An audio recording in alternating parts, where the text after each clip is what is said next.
आप सभी को मकर संक्रांति पर्व की हार्दिक हार्दिक शुभकामनाएं।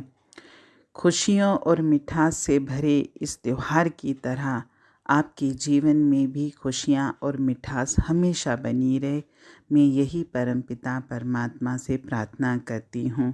आज की वाणी। इस संसार में सभी लोग किसी न किसी की भक्ति में लगे हुए हैं, यानी किसी न किसी व्यक्ति अथवा पदार्थ के प्यार में लीन हैं। कोई धन दौलत का भक्त है तो कोई मान प्रतिष्ठा का प्रेमी, किसी को बाल बच्चों से प्यार है तो किसी को मित्रों और रिश्तेदारों से। दुनिया के सारे रिश्ते नाशवान हैं, अस्थायी हैं। इनकी भक्ति यानी हम इनसे प्यार करते हैं, यानी इनकी भक्ति में हम जब लीन रहते हैं। प्यार मतलब भक्ति। जब हम परमात्मा के लिए भक्ति शब्द यूज़ करते हैं तो इसका मतलब यही होता है कि मैं परमात्मा से प्यार करता हूँ। तो अगर हम दुनिया से प्यार करते हैं यानी हम दुनिया की भक्ति करते हैं, और दुनिया की भक्ति हमको कभी भी परमपिता परमात्मा से नहीं मिला सकती।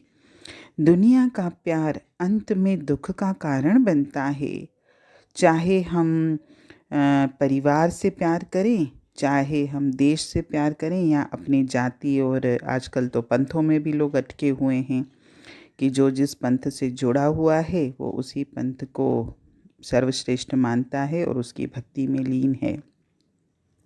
लेकिन ये सारी जो भक्तियाँ हैं ये सब नश्वर हैं। ये तो वेर को और विवाद को जन्म देती हैं। सही है, बिल्कुल, वेर और विवाद को ही जन्म देती हैं और कई बार दुख और तबाही का कारण बन जाती हैं।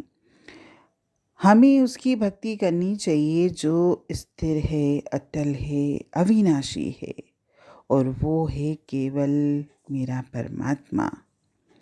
परंतु कभी कभी हम लोगों के मन में ये प्रश्न उठता है कि हमने तो परमात्मा को देखा नहीं है, और जिसको मैंने देखा नहीं है उससे मैं प्रेम कैसे कर सकता हूँ। ये उस दिन भी वाणी में था कि हम परमात्मा से इसीलिए प्रेम नहीं कर पाते कि हमने उसको देखा नहीं है। लेकिन जो ज्ञान से जुड़ा हुआ है, जो परमात्मा से जुड़ा हुआ है, जो परमात्मा से प्रेम करता है, उसके मन में कभी भी ये प्रश्न नहीं उठेगा, क्योंकि उसने प्रत्यक्ष उस परमपिता परमात्मा को अपने अंतर में महसूस किया है। अगर हम सत्संग वाणियों से जुड़ते हैं और हमारे मन में उस परमपिता परमात्मा से प्रेम जागृत होता है, तो इससे अच्छी बात इस संसार में और कोई हो ही नहीं सकती। क्योंकि सत्संगों में मुझे परमात्मा से प्रेम करना ही सिखाया जाता है, और वहाँ बार बार हमको ये चीज़ बताई जाती है कि हम परमपिता परमात्मा के अंश हैं, हम खुद परमात्मा हैं, और हमारा मूल उद्देश्य उस परमपिता परमात्मा को ही प्राप्त करना है, इस संसार को नहीं प्राप्त करना जिसमें हम 24 घंटे लगे रहते हैं।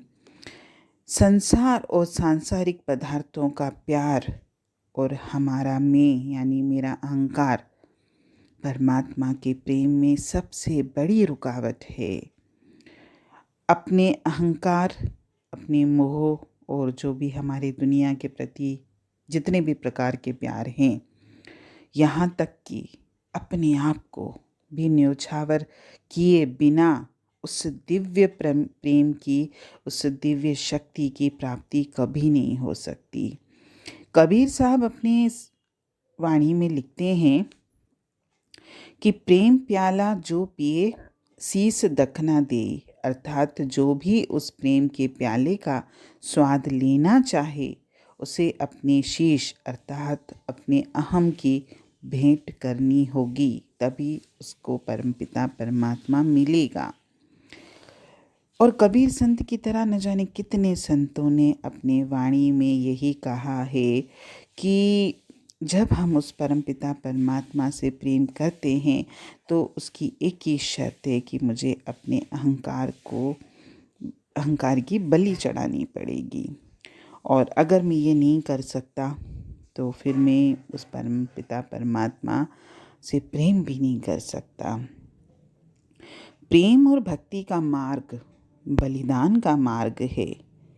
समस्त वासनाओं, तृष्णाओं और कामनाओं के त्याग का मार्ग है।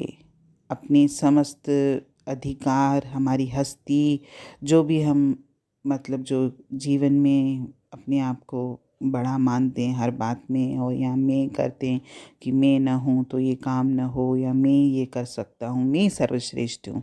हर मनुष्य में ये बात भरी हुई है। तो जब तक मैं इसको अपने अंदर से नहीं हटाऊंगा, मैं कभी भी उस परमात्मा को प्राप्त नहीं कर सकता। प्रेम के मार्ग में मुझे अपनी इन चीज़ों का, जो भी मेरे है, संसार के पदार्थ, संसार के रिश्ते, मेरा अहंकार, मोह, जो भी मेरे विकार हैं, सबका त्याग करना ही पड़ेगा। और बिना इसके त्याग के हम कभी भी उस परमात्मा को प्राप्त कर ही नहीं सकते। हाँ, मुख से नाम तो हर मनुष्य लेता है, मुख से हर व्यक्ति ये बोलता है भाई मैं तो परमात्मा से बहुत प्रेम करता हूँ। बिल्कुल ठीक है, जो भी बोलते हैं, लेकिन वो प्रेम भी है हमारा खाली शब्दों तक ही है या हमारा बाहर ही है। हम अंतर से उस परमात्मा से प्रेम नहीं करते, क्योंकि जिस दिन मैंने अंतर से उस परम पिता परमात्मा से प्रेम किया, उस दिन तो मुझे इन सब चीज़ों की ज़रूरत ही नहीं है। अभी तो हमको हर चीज़ की ज़रूरत है जीवन में। ना तो मैं इच्छाओं से ऊपर उठा हूँ, ना मैं अपने मोह से ऊपर उठा हूँ, ना मैं अपने अहंकार से ऊपर उठा हूँ। जब तक मैं इन चीज़ों को छोड़ूंगा नहीं, तब तक मैं उस परमपिता परमात्मा को प्रेम भी नहीं कर पाऊंगा। हरि